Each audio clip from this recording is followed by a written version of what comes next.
We were using a carbonate core plug with porosity of 9.8%, and permeability was very low, 0.13 millidarcy. We tried to create some wormholes using acid, and so we displaced it with the emulsified acid. Again, I have to get out of the presentation to show you the actual animation.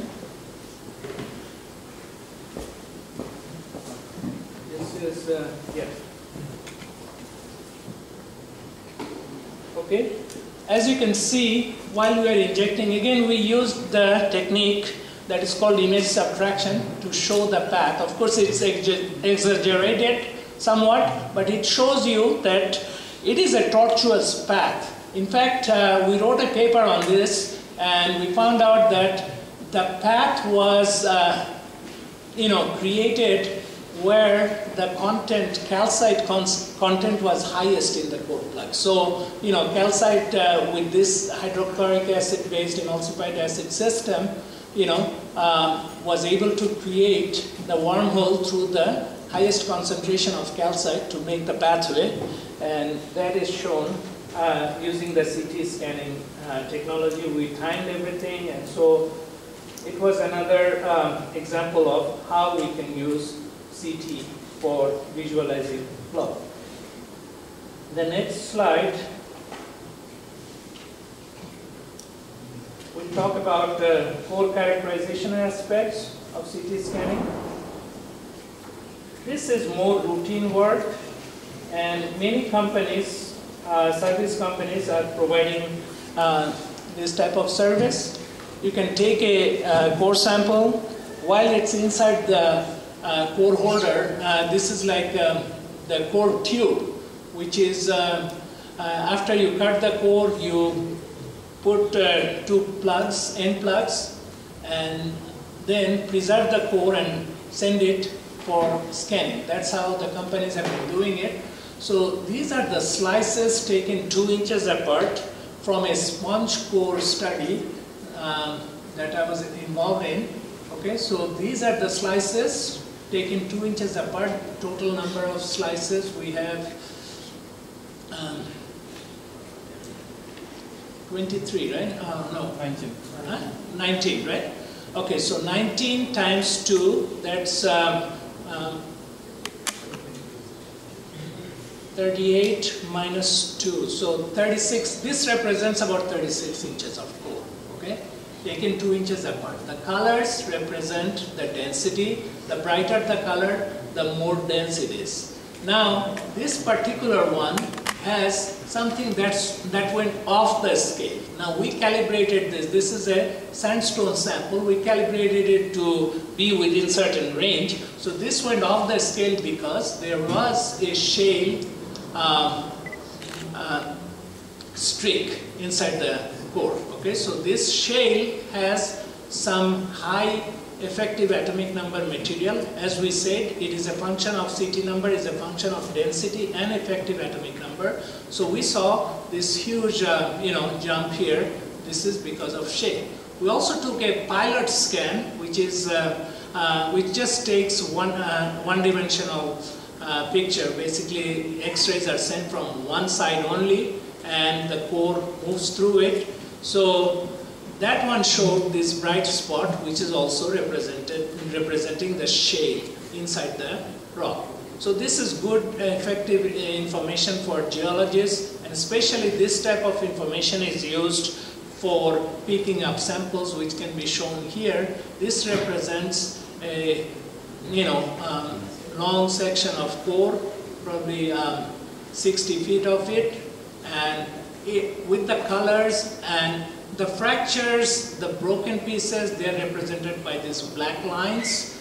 The red represents high density. So in this sample, we have several core tubes. So each column represents a core tube with different slices taken 2 inches or 50 millimeter apart.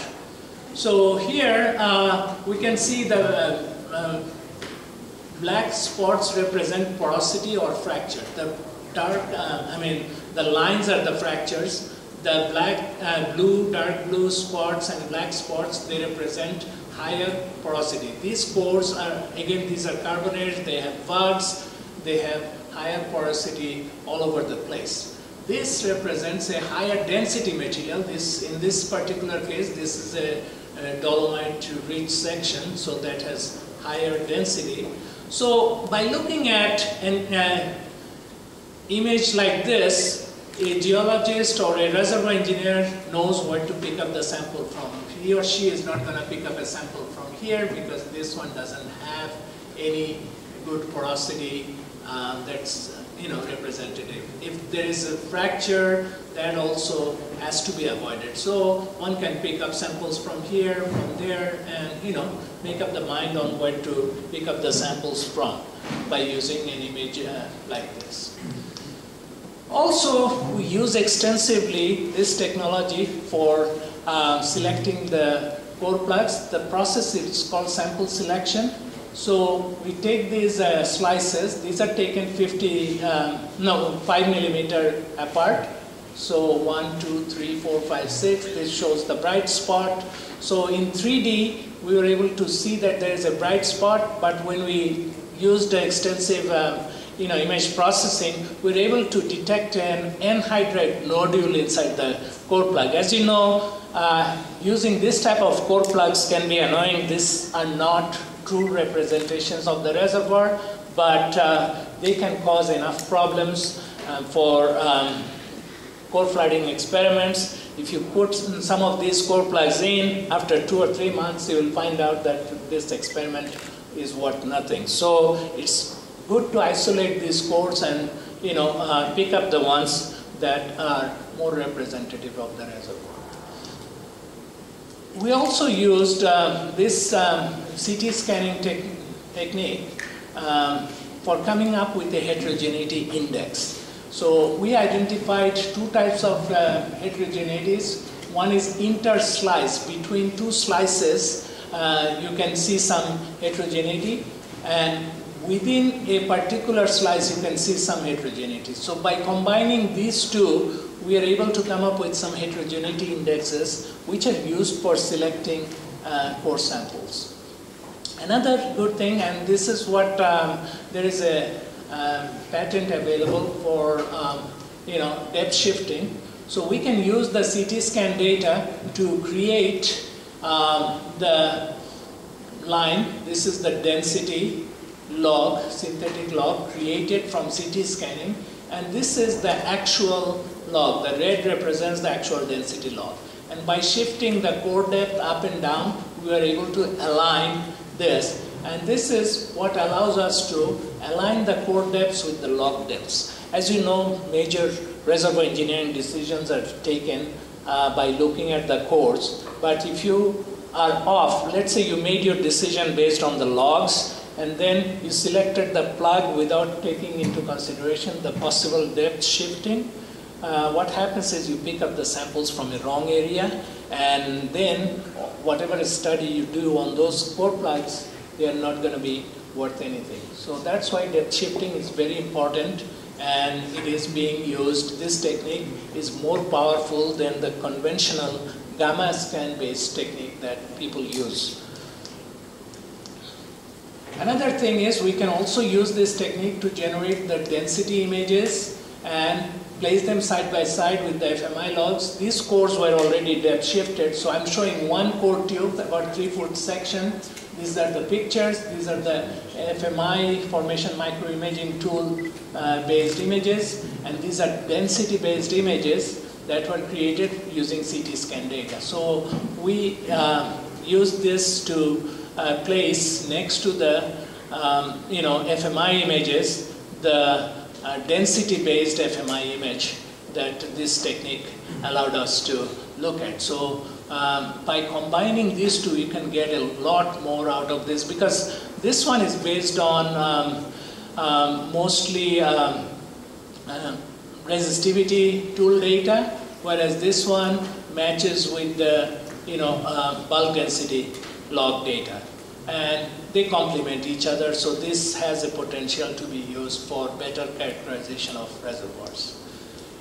Another thing is, it's an aside, it's not about rocks, but when you are making cement samples and testing them in the lab, sometimes it's a good idea to compare, to see if that composition works or not. So this is one case where a high density cement slurry was made without using any dispersant. So as you can see, everything settled at the bottom, okay, the dense pieces. So the higher density material, the weighting material settled at the bottom, whereas with the dispersant, a more homogeneous cement sample was created. And this could be visualized with the CT scanning technique. So another good thing is differentiating between dolomites and limestone in the carbonate cores. This is where we use a technique called dual energy CT scanning. So as I said, that CT number is a function of density and also effective atomic number. So by combining this, you are probably familiar with the logging technique that involves photoelectric factor and density log to characterize the minerals. It is similar, but here we use effective atomic number. And using this technique, we were able to detect dolomite in a carbonate section. Like this one, dolomite has higher density. So in our color scale, anything high is represented by a brighter color, like red, yellow, orange. And so this section shows a higher density. Simultaneously, the effective atomic number of dolomite, which is less than that of calcite, which is the main ingredient of a carbonate core. So this shows a lower effective atomic number. So by combining these two, we were able to detect the zone with containing dolomite. So also we can use this technique to quantify fractures. So these are pictures. This is a 360-degree picture of a core that had holes in it. So this is one same hole. This is at 180 degrees. Okay.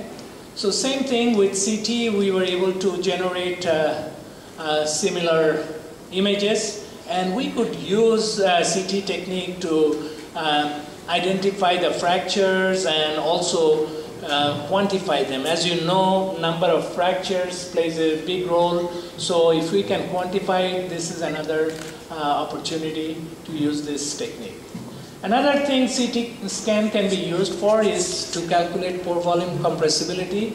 As you know, as we compress the rock, its volume changes. And in terms of CT scanning, if you saturate the core with a tracer-doped fluid, sodium iodide tracer is good enough for this, and then you saturate it with that and take scans as you apply more and more confining pressure while keeping the back pressure or the pore pressure the same, you can see some changes, and that can be used to calculate the pore volume compressibility of the rock, which is an important parameter in numerical reservoir simulation.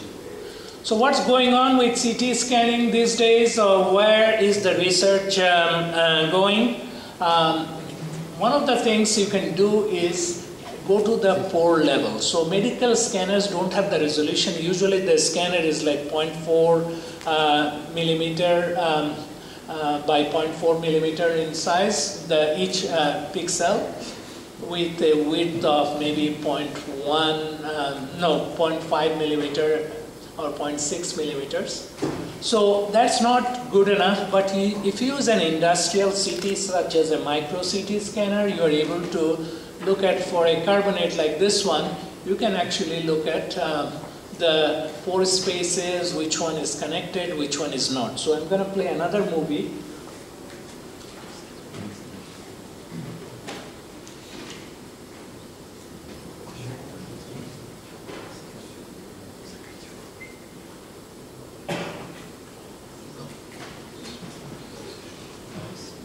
This is a carbonate core. Sorry, this is not the one I'm trying to show, but this one.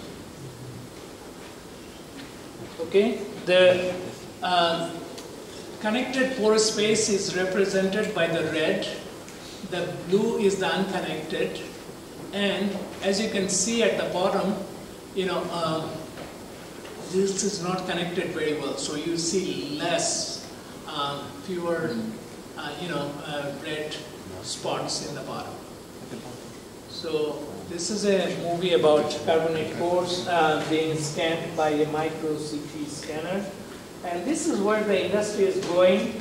There is a company in Houston that's selling this type of service for understanding more from your core samples, especially when it is difficult to obtain cores.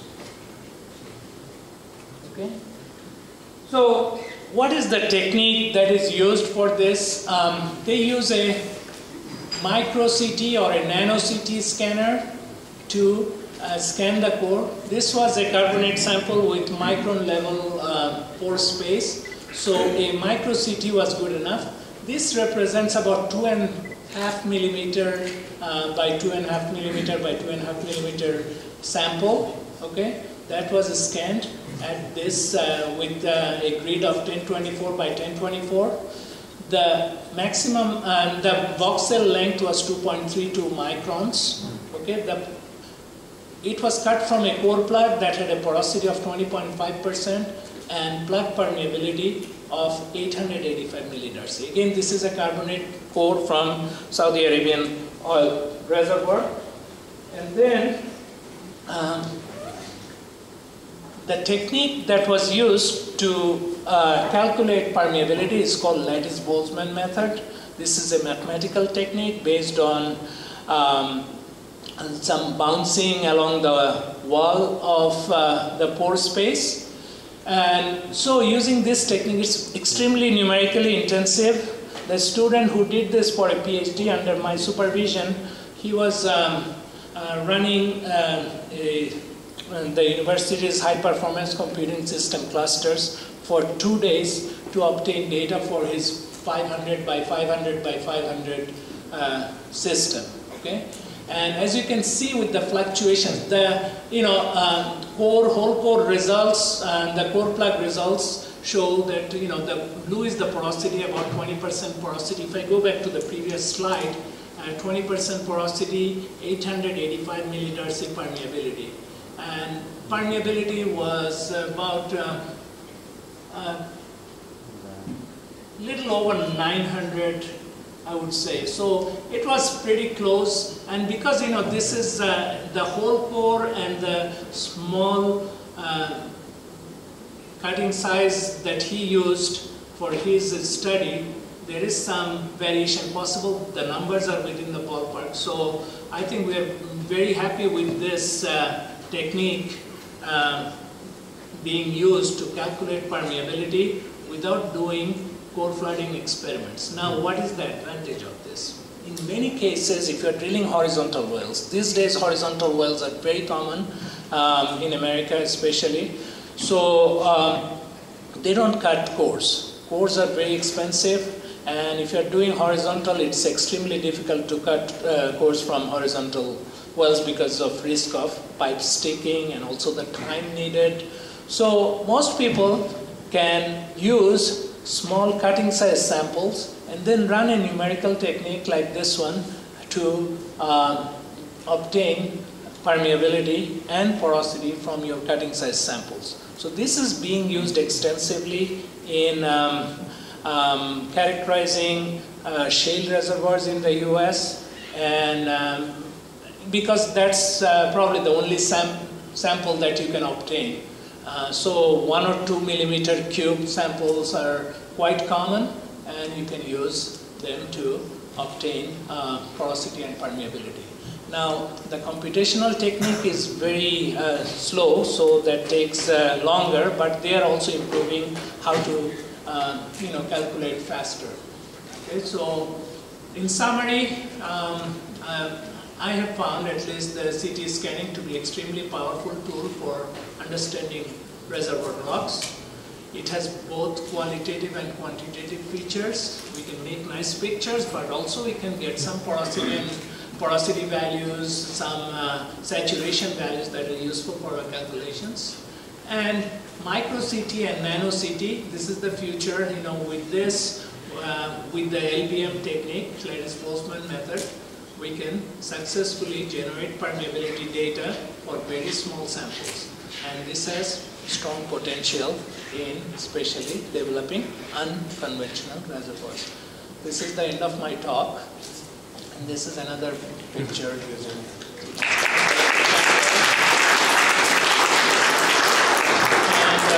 SPE wants your feedback, so if you would like to go to the website and put your feedback on this.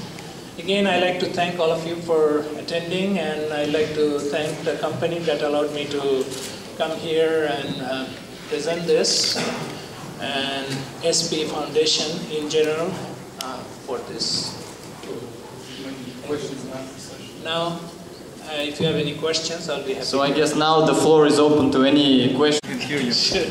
Sorry, can you show the slide of the connected poles? Connected versus unconnected? Yes. Space and unconnected pole space. You see, these are voxels, right? Each one is representing, each voxel is representing a porous material. Again, it depends on the size of the voxel, how, but if they are all connected, there is an algorithm we used, and I think that was developed at UT Austin by one of the professors there. So we used the blob 3D routine to calculate this. Okay?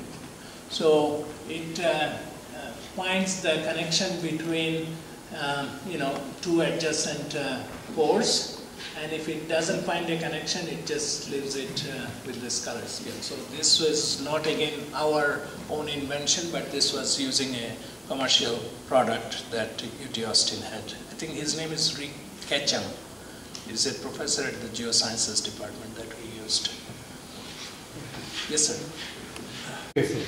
But something that I can imagine myself without diagnostic, for example, it is difficult to imagine that if you replace the water with oil, definitely the front should not be flat, for sure, because of that.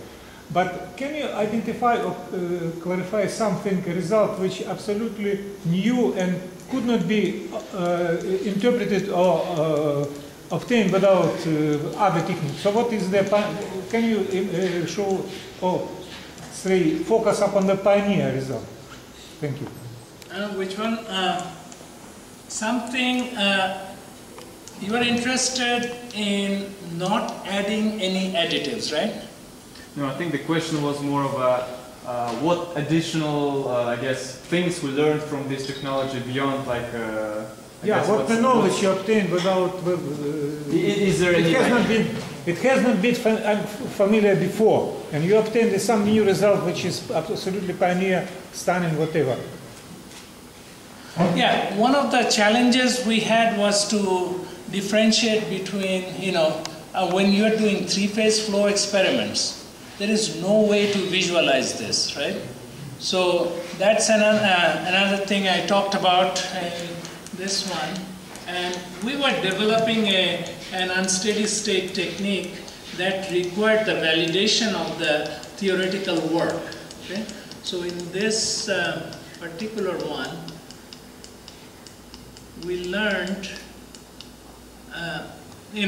that the saturation fronts of two phases using single energy, but with selective doping of fluids, we were able to differentiate between oil, water, and the light phase, which was another. So this was, I think, quite pioneering, but that was some time ago. What is new also, I think the lattice Boltzmann based technique is extensively used in characterizing samples from shale reservoirs, and they have also added this GPU-based processing capability, which is a new thing in the industry that is allowing us to go from 2 days of processing to, probably an hour of processing. So on this picture, what is the typical time for process from left to right? from left to right, because this is like a 3-plug composite core that's 6 inches. You are injecting at 10 cc per minute or even slower. If you do slower, you can see also the effect of capillary. I have done some tests where if you are going too slow, there is this capillary effect dominates the flow. So you have to go above it in order to make sure you honor the Buckley-Leverett theory that is used for calculating relative permeability. So 10 cc per minute. So these experiments are very fast. It takes few minutes to do 1 pore volume. So even within that, and the scanner has to be very fast as well, right? So 2 techniques you can use. If your scanner is slow, then you have to inject little bit, stop, scan quickly, and then inject some more. But there is some dragging effect, right? But if you have a fast scanner, and these days a scanner takes only 1 second to do 1 slice, and it moves to the next one and next one. So the picture I showed of the CT scanner that I had access to in the last job, so that one,